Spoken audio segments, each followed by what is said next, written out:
Di tayangan kali ini, saya akan menjelaskan satu tahapan dan bagian yang penting dalam melakukan penelitian.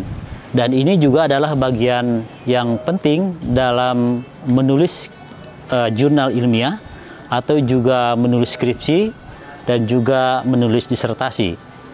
Nah, sobat semua, bagian ini yang disebut sebagai literatur review, atau tinjauan pustaka. Sebenarnya dalam bahasa umum, ketika mahasiswa melakukan literatur review atau tinjauan pustaka, lebih banyak melakukan penulisan kembali definisi-definisi yang ada dalam literatur yang dibaca. Misalnya ketika melakukan penelitian tentang ritual keagamaan tertentu misalnya, maka proses literatur review yang dilakukan oleh para mahasiswa secara umum hanya memberikan definisi-definisi terkait dengan topik penelitian yang diambil. Padahal sesungguhnya yang dimaksud dengan literatur review itu jauh lebih dari sekedar membaca kemudian memindahkan definisi-definisi yang kita kutip dari berbagai referensi. Nah, yang dimaksud dengan literatur review ada satu definisi yang bisa saya sebutkan di sini, misalnya bahwa literatur review itu adalah is a critical and depth evaluation of a previous research. Artinya bahwa literatur review sesungguhnya adalah melakukan kritik dan melakukan evaluasi yang mendalam terhadap penelitian-penelitian sebelumnya. Jadi sederhananya, kalau kita melakukan yang dimaksud dengan literatur review itu adalah membaca beberapa literatur atau referensi yang terkait dengan tema yang kita teliti. Misalnya, kalau kita melakukan sebuah penelitian dengan topik perilaku keagamaan di kalangan milenial misalnya, maka kita akan mengumpulkan beberapa referensi atau buku-buku dan juga jurnal-jurnal yang membahas tentang tema yang kurang lebih berada dalam area seperti itu. Lalu kemudian jurnal dan referensi tersebut kita baca, dan itu adalah bagian dari proses melakukan literatur review. Tetapi sebenarnya melakukan literatur review bukan hanya membaca dan mensurvei beberapa referensi yang terkait, tetapi juga memberikan kritik dan evaluasi terhadap bahasan-bahasan yang sudah ada selama ini terkait dengan tema yang sama. Nah, tujuan dari melakukan literatur review itu ada beberapa. Di antaranya adalah yang pertama, kita melakukan pemetaan terhadap topik dan tema yang sama.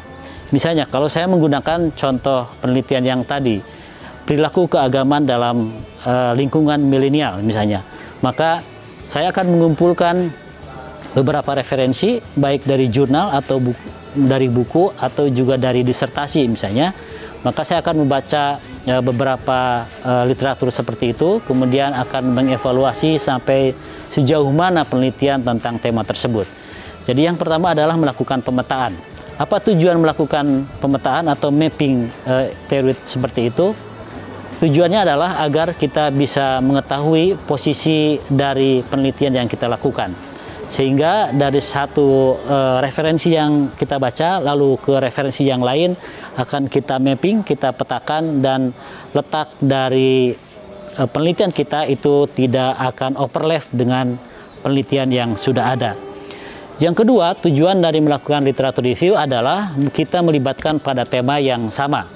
Jadi misalnya kalau sobat semua melakukan penelitian tentang perilaku keagamaan dalam kelompok milenial, maka kita akan terlibat dengan diskursus, dengan wacana, dengan pembahasan yang sudah ada selama ini. Artinya kalau kita bisa melibatkan dalam diskusi atau wacana yang sudah ada, akan kelihatan bagaimana kita berada juga dalam diskursus atau wacana selama ini. Jadi tidak sendirian, seakan-akan kita merasa bahwa kita adalah peneliti yang pertama tentang isu seperti itu. Yang ketiga adalah melakukan updating. Jadi dengan melakukan literatur review, kita akan melihat memberikan satu kontribusi, memberikan satu kebaruan pada peneliti-peneliti yang sudah ada. Dan itu bisa dilakukan dengan cara melakukan literatur review atau kajian pustaka. Nah, sobat semua, dalam melakukan literatur review ini setidaknya ada 4 metode yang bisa digunakan. Yang pertama ada yang disebut dengan traditional review. Jadi traditional review ini adalah satu metode melakukan literatur review secara umum, secara konvensional. Caranya adalah dengan mengumpulkan beberapa referensi yang terkait dengan penelitian kita, bisa dari jurnal, bisa dari buku, bisa dari disertasi, dari skripsi, dan lain-lain. Jadi caranya dibaca dulu referensi-referensi seperti itu, lalu kemudian kita akan melihat pemetaan seperti itu. Itu yang dimaksud dengan metode tradisional. Jadi semacam survei paper, jadi melakukan survei terhadap paper-paper yang ada. Kemudian yang kedua ada yang disebut dengan systematic mapping study atau proses literatur review dengan cara melakukan pemetaan yang tadi saya jelaskan di bagian awal juga. Nah, metode yang kedua ini tidak hanya membaca, kemudian mensurveinya, tetapi juga memetakan, mulai dari tren pembahasannya, kemudian tren penggunaan metode, kemudian tren temuan-temuannya itu dilakukan dengan metode yang kedua yang disebut dengan systematic mapping study. Lalu ada juga yang metode yang ketiga dalam melakukan literatur review yang disebut sebagai systematic literature review. Yang ini lebih sistematis lagi, jadi bukan hanya sekedar pemetaan, bahkan kita juga melakukan memberikan satu kontribusi pada isu-isu yang sedang berkembang. Jadi ini lebih sistematis lagi, bukan hanya sekedar melakukan pemetaan. Lalu yang keempat, yang terakhir dalam melakukan metode literatur review ada yang disebut dengan tertiary study. Yang ini sebenarnya mirip dengan systematic mapping study tadi, tapi cakupannya lebih luas. Kalau yang systematic mapping study itu biasanya satu topik penelitian, lalu kemudian di-mappingkan, sementara yang tertiary study ini cakupannya menjadi lebih luas. Bisa dalam satu rumpun disiplin tertentu, sementara yang yang mapping study itu lebih pada topik atau tema dalam penelitian. Kalau yang tertiary study itu lebih pada disiplin ilmu tertentu.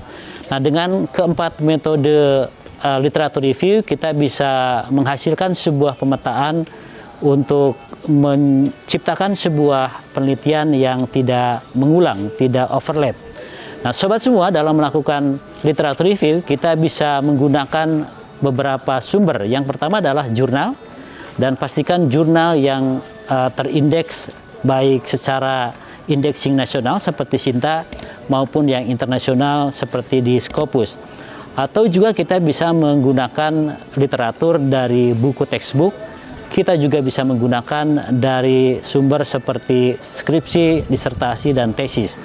Nah, itulah satu bagian penting dalam melakukan penelitian, yaitu disebut sebagai literatur review.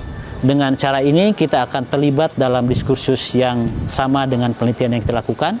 Juga kita akan melakukan mapping, pemetaan, sehingga penelitian yang kita lakukan tidak mengulang apa yang sudah ada selama ini. Dengan cara itu pula kita akan bisa memberikan satu novelty, satu kebaruan, kontribusi terhadap isu yang sedang kita teliti. Demikian sobat semua, kalau ada pertanyaan sampaikan pada kolom komentar. Dan jangan lupa untuk subscribe, share, dan like. Sampai jumpa.